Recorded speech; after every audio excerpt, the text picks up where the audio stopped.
Ketemu lagi di Sport Mania. Sebelum menonton, jangan lupa untuk selalu tekan tombol subscribe dan loncengnya dulu untuk mendapatkan info terupdate dari Sport Mania.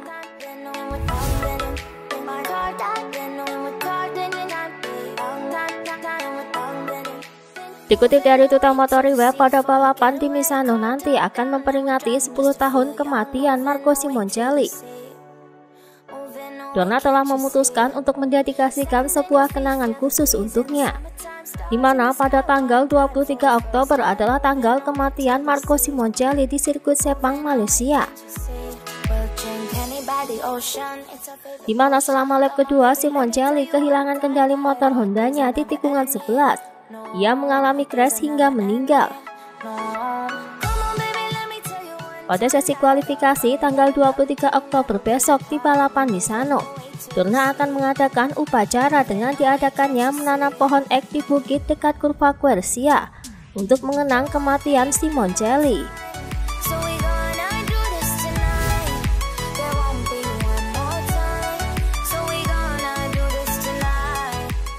Kematian Hugo Millán, Jason Dupasquer, dan Dean Perta Vinales hanya dalam waktu 4 bulan telah membuat semua yang terlibat dalam kejuaraan balap motor dunia mulai mencari formula untuk mencoba mencegah tragedi seperti itu. Dari laman Motorsport, Andrea Dovizioso mengingatkan kepada pembalap muda untuk selalu menghormati pembalap lain, dan menurutnya agresivitas dalam balapan tidak akan membawa mereka menjadi juara dunia. Olahraga ini sangat berbahaya, jadi manuver agresif tidak akan membawa Anda kemana-mana. Mereka yang biasanya melampaui batas agresivitas adalah mereka yang tidak mengerti tentang sepeda motor. Selanjutnya, Dovi dengan tegas melarang pembalap muda mempertaruhkan hidupnya hanya untuk balapan. Balapan itu menyenangkan, tetapi Anda tidak boleh sampai ekstrim mempertaruhkan hidup Anda untuk itu. Dan itu menunjukkan bahwa siapapun yang melakukannya tidak cukup dewasa, karena mengabaikan nilai-nilai yang sangat penting.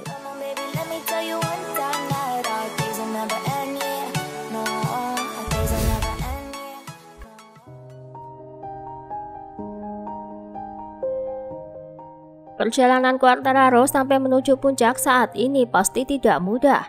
Dia mengalami berkali-kali kekalahan dan kegagalan.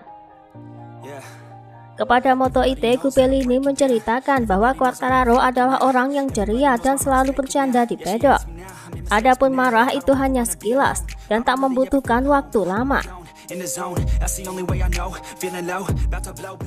Dia telah berkembang pesat dalam 3 tahun ini. Dia tahu bagaimana mengelola situasi dengan lebih baik. Bahkan yang paling rumit sekalipun, dia selalu tersenyum. Dia suka bercanda. Dia menghabiskan banyak waktu di dalam garasi. Jika dia marah, itu hanya sesaat dan berlalu. Gubelini juga mengungkapkan bahwa seiring bertambahnya usia dan pengalaman, akan membuat Quartararo semakin dewasa dalam menyikapi berbagai masalah yang muncul di MotoGP. Musim ini kami jauh lebih teratur. Pengalaman adalah faktor penting yang paling mempengaruhi. Quartararo datang ke MotoGP ketika dia belum berusia 20 tahun. Pengalaman membuat dia lebih baik mengelola kesulitan dan segala sesuatu yang keluar jalur.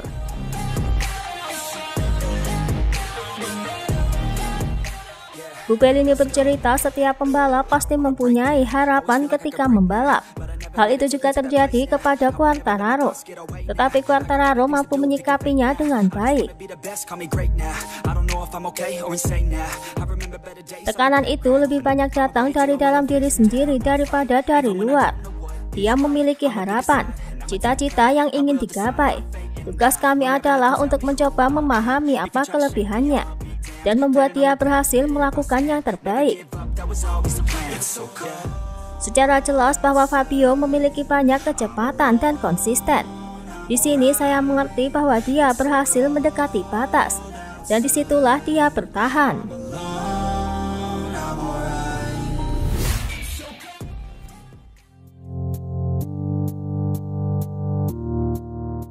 Dikutip dari Paddock GP, Bagnaia menyebut bahwa untuk dapat kembali mengulang kemenangannya dalam MotoGP Misano Italia nanti adalah sulit. Pasti tidak akan mudah untuk mengulang kemenangan karena kondisinya akan sangat berbeda. Pada tanggal 24 Oktober, cuaca sangat dingin di Italia. Tentu saja harus dicari setup terbaik, sehubungan traksi ban ke aspal. Namun Pecco merasa tetap optimis untuk dapat berjuang meraih yang terbaik.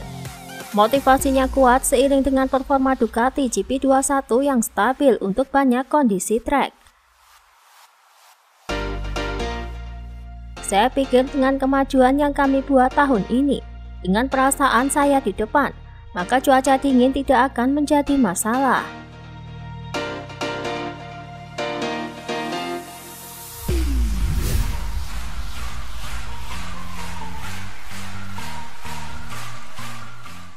Dalam berbagai kesempatan, Quartararo mengatakan bahwa ia ingin memastikan juara dunia MotoGP 2021 maksimal di seri Portimao Portugal. Terkait hal tersebut dikutip dari Motosan, Pecco pun memberikan respon dan tidak mau kalah. Ia menyebut bahwa Portimao itu adalah lintasan yang ia sukai. Sedangkan Valencia memang dianggapnya sulit, tetapi ia selalu konsisten saat ini. Portimao adalah sirkuit lain yang saya suka. Saya naik podium di sana dan saya sangat kompetitif. Terkait balapan di Valencia, ia pun mengungkapkan bahwa di Valencia saya tidak pernah kompetitif dan saya selalu mengalami banyak masalah. Ini adalah sirkuit di mana saya merasa tidak enak. Tapi tahun ini semuanya harus berubah karena saya sangat ingin menjadi yang terdepan.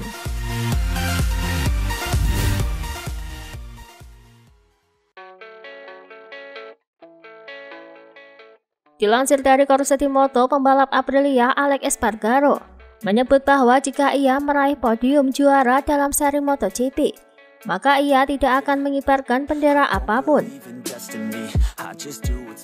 Hal ini ia lakukan karena ia ingin menghormati tiga pihak terkait yang sama-sama dicintainya. Saya tidak akan mengambil bendera apapun saat menang. Jika saya mengambil yang bendera Catalunya, maka saya akan menerima kritik dari Spanyol. Jika saya memilih Spanyol, yang mana saya tidak punya masalah untuk mengambilnya, karena saya orang Spanyol. Dan saya memenangkan balap CEV, tetapi saya akan jatuh ke dalam kritik dari orang Catalunya. Dan jika saya memihak Andorra, maka saya akan dikritik oleh seluruh dunia. Still gonna fight until I've won. They say I'm way too obsessed and I've got nothing left, and I'm not quite there yet, but those words they'll regret, cause I've got something left and I'm not. Pencapaian KTM musim ini tidaklah terlalu bagus. KTM hanya bisa meraih 2 kali kemenangan. Kepada Paddock GP, Pit Bearer mengungkapkan bahwa kompetisi kian ketat musim ini. Riset pengembangan motor dilakukan di sana-sini. Timnya mengalami fase lemah dan kondisi buruk. Ketika ditanya apakah timnya membutuhkan sosok inovator seperti Luigi Dall'Igna yang ada di tim Ducati, Pit Bearer pun mengungkapkan, mungkin hal ini bisa dicapai oleh desainer dan teknisi sangat pintar seperti Luigi Dall'Igna. Luigi melakukan pekerjaan yang bagus. Dia melakukan banyak inovasi di motornya. Tapi saya masih yakin kami memiliki tim teknisi yang bagus, dan kita bisa melakukan dengan banyak orang yang kita miliki. Itulah tadi beberapa informasi dunia MotoGP yang bisa kami sajikan. Terima kasih telah menonton video ini. Selalu ikuti informasi MotoGP kami lainnya. Salam Sport Mania.